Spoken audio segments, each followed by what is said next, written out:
Oke, baik. Assalamualaikum warahmatullahi wabarakatuh.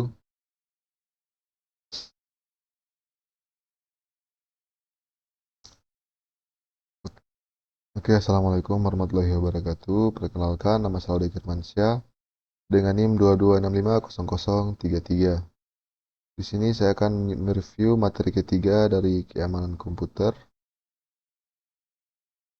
Oke, langsung saja di sini masuk di bagian konsep dasar keamanan jaringan komputer. Oke, yang pertama di sini, keamanan jaringan komputer adalah proses untuk mencegah dan mengidentifikasi pengguna yang teraksa dari jaringan komputer. Tujuan dari keamanan komputer yaitu adalah untuk mengantisipasi resiko jaringan komputer berupa bentuk ancaman fisik maupun logik, baik berlangsung ataupun tidak langsung, yang mengganggu aktivitas yang sedang berlangsung dalam jaringan komputer. Dan di sini ada sebuah poin yang dituliskan, yaitu tidak ada jaringan yang anti sadap dan atau tidak ada jaringan komputer yang benar-benar aman. Selanjutnya di situ elemen utama pembentukan keamanan jaringan, di mana yang pertama tembok pengaman, di mana baik secara fisik maupun maya yang ditempatkan di antara piranti layan pengguna jaringan dan bisa digunakan serta oleh orang-orang yang akan berbuat jahat. Rencana pengamanan yang akan diimplementasikan bersama dengan user lain untuk menjaga agar sistem tidak bisa ditembus dari luar. Kemudian bentuk ancaman keamanan jaringan komputer, yaitu yang pertama di sini yang dari fisik, yaitu mungkin pencurian hardware komputer atau perangkat kerasnya, perangkat jaringan. Yang kedua, kerusakan pada komputer dan jaringan komunikasi jaringan. Yang ketiga, wiretapping dan keempat, bentuk bencana alam. Yang secara logik yaitu kerusakan pada sistem operasi atau aplikasi, kemudian virus dan sniffing. Yang berikut ada lagi beberapa bentuk ancaman jaringan komputer. Yang pertama di sini sniffer, di mana peralatan yang dapat memonitor proses yang sedang berlangsung.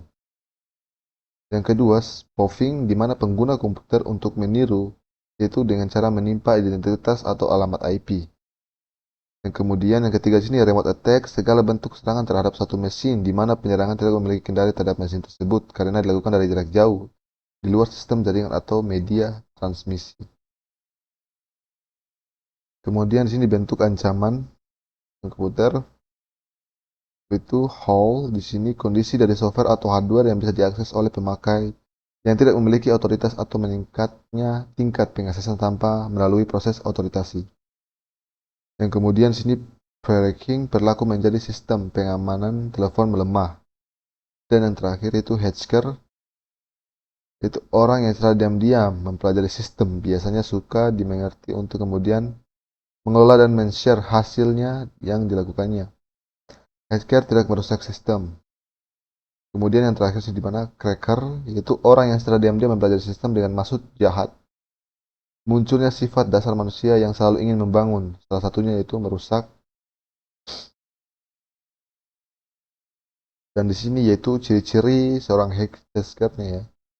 Cracker, mana yang pertama bisa membuat program C, C++, atau Perl, dan memiliki pengetahuan TCP atau IP, menguasai sistem operasi Unix dan PMC, terhubung ke internet untuk menjalankan aksinya, melakukan aksinya pada malam hari dengan alasan waktu yang memungkinkan, jalur komunikasi tidak padat dan tidak mudah diketahui oleh orang lain. Yang kemudian itu faktor melakukan serangannya, itu kenapa kira-kira melakukannya. Yang pertama mungkin karena spite atau kecewa, balas dendam, sport, petualang, profit, mencari keuntungan dari imbalan dari orang lain. Kemudian eh, curiosity, yaitu mencari perhatian, politik, alasan politis. Lanjut di sini, faktor penyebab resiko kelemahan jaringan komputer, yaitu yang pertama kelemahan manusia atau human error, kelemahan perangkat keras atau itu komputer, kelemahan sistem informasi jaringan, dan kelemahan sistem jaringan komunikasi. Metode penyerangan keamanan jaringan komputer, yaitu eavesdropping, mendapatkan duplikasi pesan tanpa izin. Masquerading, di mana mengirim atau menerima pesan menggunakan identitas orang lain tanpa izin. Itu message tampering, mencegah atau menangkap pesan dan mengubah isinya sebelum diajukan ke penerima sebenarnya. Reply yang menyimpan pesan yang ditangkap untuk pemakaian berikutnya. Denial of service membanjiri saluran atau sumber lain dengan pesan yang bertujuan untuk menggagalkan pengaksesan pemakai lain. Kemudian sini kategori serangan keamanan jaringan komputer, yaitu yang pertama interruption. Suatu sistem diserang sehingga menjadi tidak tersedia atau tidak dapat dipakai oleh orang yang berwenang. Contohnya perusakan atau modifikasi terhadap piranti keras atau saluran jaringan. Yang kedua, interception, yaitu user tidak berhak atau unauthorized mendapatkan akses file, contohnya penyadapan terhadap data dalam suatu jaringan. Yaitu yang ketiga, serangan komputer, yaitu yang ketiganya itu modification, user tidak hanya mendapatkan akses, tapi juga dapat mengubahnya, contohnya perubahan nilai file data, modifikasi program sehingga berjalan dengan tidak semestinya, dan modifikasi pesan yang sedang transmisikan dalam jaringan. Yang keempat, fabrication, user tidak berwenang menyiapkan objek palsu ke dalam sistem, contoh pengiriman pesan palsu kepada orang lain. Pengendali satu, membatasi akses ke jaringan, yaitu membuat tingkatan akses, melakukan pembatasan-pembatasan sehingga memperkecil peluang penembusan oleh pemakai yang tidak otorisasi. Selanjutnya, misalnya yaitu pembatasan login, pembatasan jumlah usaha login, tingkat akses yang diizinkan atau read, write, execute. Yaitu pengendalian kedua, yaitu mekanisme kendali akses, melakukan user authentication pemakai, yaitu masalah identifikasi pemakai ketika login. Metode autentikasi didasarkan pada 3 cara. Sesuatu yang diketahui pemakai, misalnya password, kombinasi kunci, nama kecil ibu mertua, dan sebagainya. Sesuatu yang dimiliki pemakai, misalnya gadget, kartu identitas, kunci, dan lain-lain. Sesuatu mengenai ciri-ciri pemakai, misalnya sidik jari, suara, foto, tanda tangan. Lalu di sini yang ketiga, waspada terhadap rekayasa sosial. Mengaku sebagai eksekutif yang tidak berhasil mengakses dengan menghubungi administrasi via telepon atau fax. Mengaku sebagai administrator yang perlu mendiagnosa masalah network dengan menghubungi end user via email, fax, atau surat. Mengaku sebagai petugas keamanan e-commerce dengan menghubungi customer yang telah bertransaksi untuk mengulang kembali transaksi yang disediakan olehnya. Pencurian surat atau password, penyuapan, dan kekerasan. Yang keempat, membedakan sumber daya internal dan eksternal, yaitu memanfaatkan teknologi firewall yang memisahkan network internal dengan network eksternal dengan role yang tertentu. Yang kelima, sistem autentikasi user.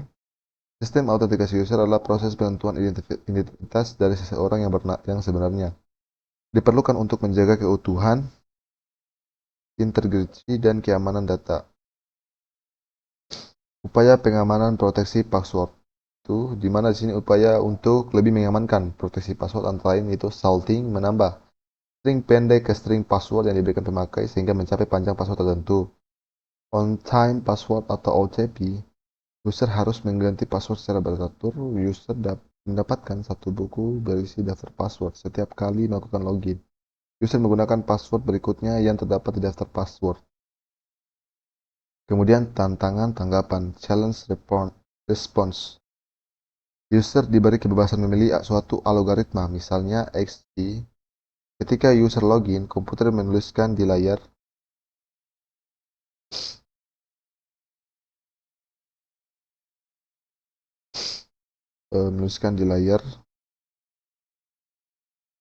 dalam kasus ini user mengetik angka 27 algoritma ini. Upaya pengamanan proteksi password yaitu satu, daftar panjang pertanyaan dan jawaban. Variasi terhadap password adalah mengharuskan pemakai memberi satu daftar pertanyaan dan jawabannya. Pertanyaan berikutnya dapat dipakai misalnya siapa mertua atau abang atau ipar, apa yang diajarkan ibu gitu, apa yang disukai oleh Anda dan pasangan hidup Anda. Contoh-contoh produk internet user yaitu pertama Second Ace, SK, Password Authentication Protocol atau PAP, Challenge Hashcat Authentication Protocol KAP, Remote Authentication DLN User Service Radius, Terminal Access Control System. Pengendalian ada dua cara dalam melindungi aset organisasi dalam jaringan komputer, yaitu secara administrasi fisik dengan membuat rencana kemungkinan terhadap rencana program penyaringan calon pegawai sistem informasi program pelatihan user dengan kebijakan akses network, secara teknis dengan menerapkan firewall dan membentuk VPN. Yang kedua di sini, firewall adalah sistem atau sekelompok sistem yang menetapkan kebijakan kendali atas antara dua jaringan. Secara prinsip, firewall dapat dianggap sebagai sepasang mekanisme memblok lalu lintas, mengizinkan lalu lintas jaringan. Firewall digunakan untuk melindungi jaringan dari serangan jaringan dari pihak luar. Firewall tidak dapat melindungi serangan terdapat melalui firewall. Seseorang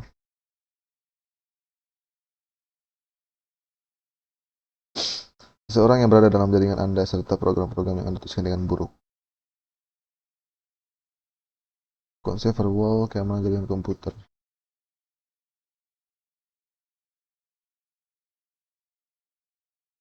Itu kunci.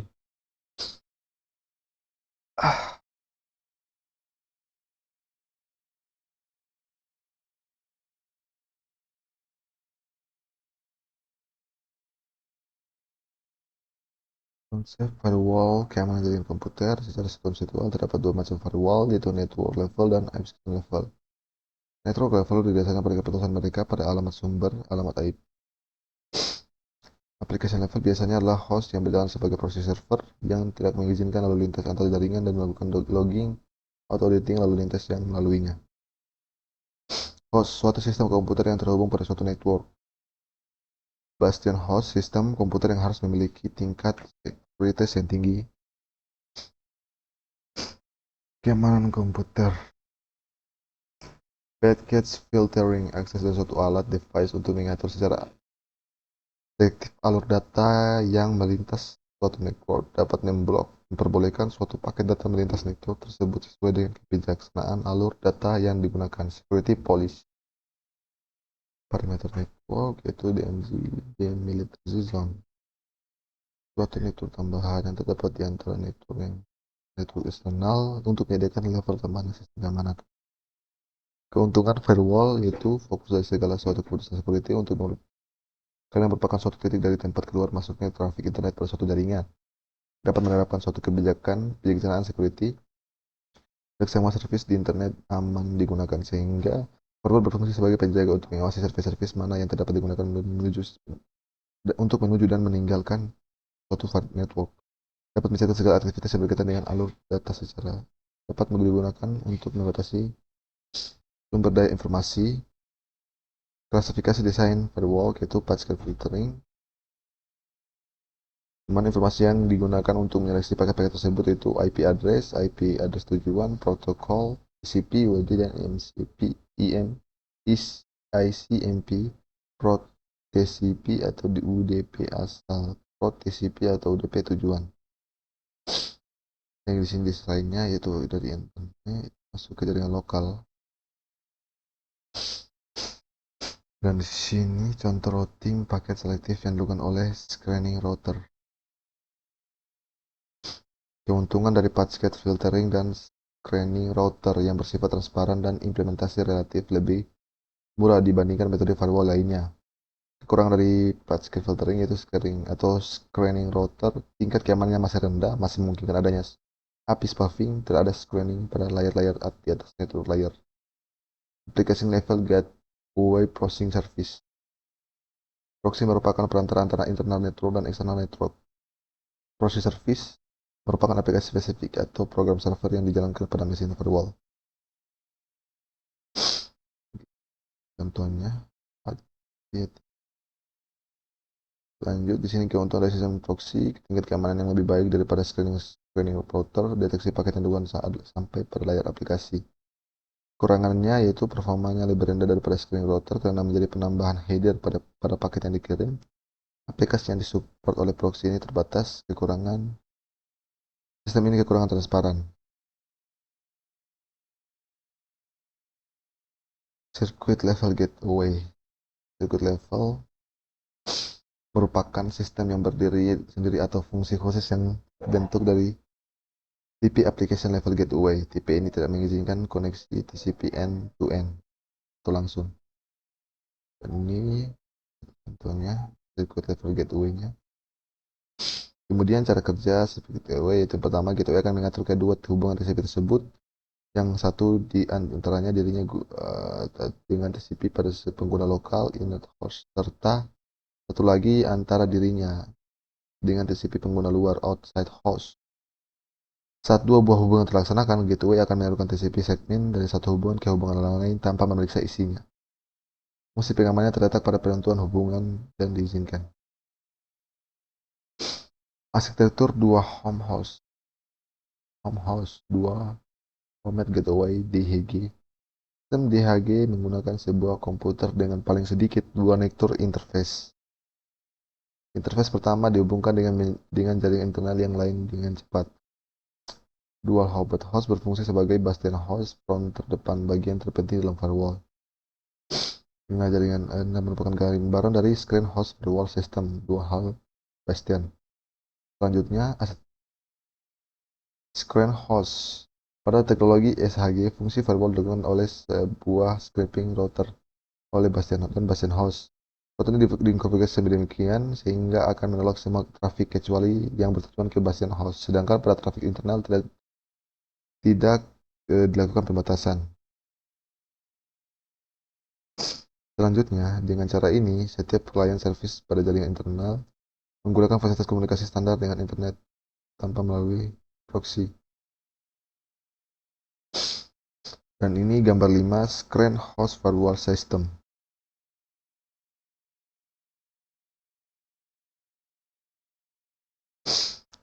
Lalu masuk pada 3 screened subnet. Firewall dengan arsitektur screened subnet menggunakan dua screening router dan jaringan tengah perimeter network antara kedua router tersebut di mana ditemukan bastion host. Kelebihan susunan ini akan terlihat pada waktu optimalisasi penempatan server. Yang beginilah gambar dari screened subnet, mana ada kedua router dan jaringan lokal yaitu server dan komputernya. Kemudian konsep VPN.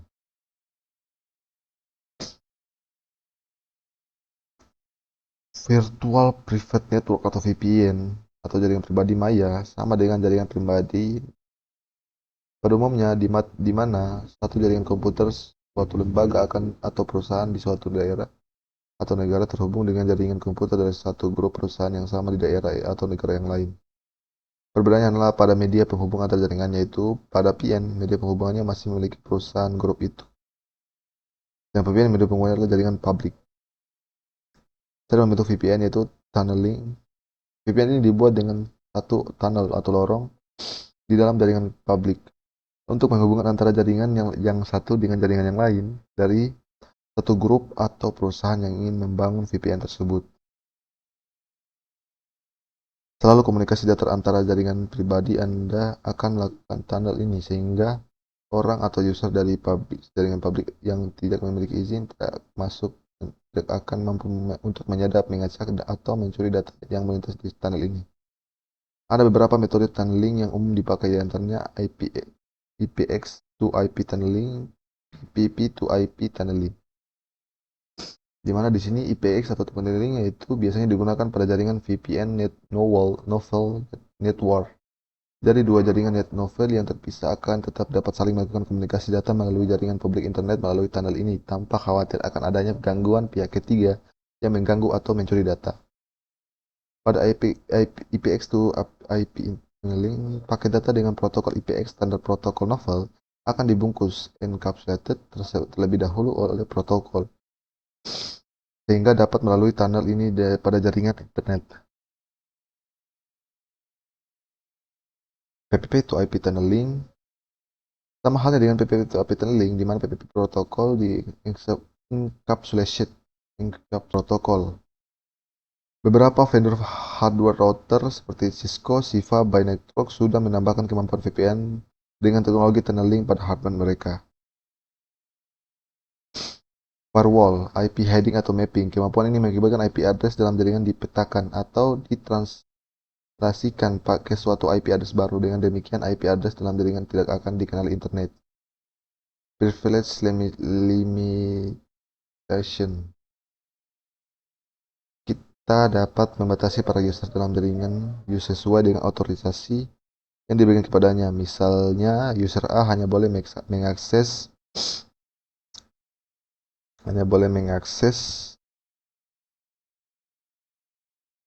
home page, sedangkan user B boleh mengakses home page, email, dan server.